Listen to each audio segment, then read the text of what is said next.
আমার ছোটো যা আমাকে টক্কর দিয়ে ইউটিউবে চ্যানেল খুলেছে, তাও আবার রান্নার চ্যানেল। তবে একই বাড়ির মধ্যে তবুও আমায় জানালো না। শুনলাম তাদেরই কটকটি মেয়েটার মুখ থেকে। জেম্মা জানো তো, আমার মা না ওপর ঘরে কী সব রান্না করে হ্যালো বন্ধুরা বলে, আর আমাকে বলেছে জেঠু জম্মাকে কিচ্ছু বলবি না। তোমার মা যখন তোমায় বলতে বারণ করেছে, তবে বললে কেন? বাবা মায়ের কথা সবসময় শুনে চলতে হয়। যাও ঘরে যাও। শুনে এত খারাপ লাগলো।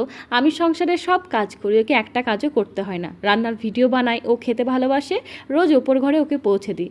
আর ও চুপি চুপি ভিডিও বানিয়ে একা একাই খেয়ে নিচ্ছে। শোনার পর থেকে কাজে তেমন আর মন বসছে না। দুদিন মায়ের বাড়ি ঘুরে আসি বলে বেরিয়ে পড়লাম। এক রাত না কাটতেই সকালবেলায় ফোন এলো, দিদি তুমি বাড়ি চলে এসো, আমি তোমায় খুব মিস করছি। জানো তো দিদি, আমি একটা চ্যানেল খুলবো ভাবছি, তবে এত সংসারে কাজ করলে আমি কাজটা করার সময় পাবো না।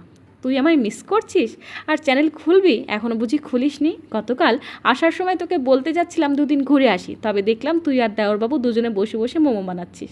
আমায় দেখে লজ্জা পাবি, তাই আর ভেতরে ঢুকতে পারলাম না।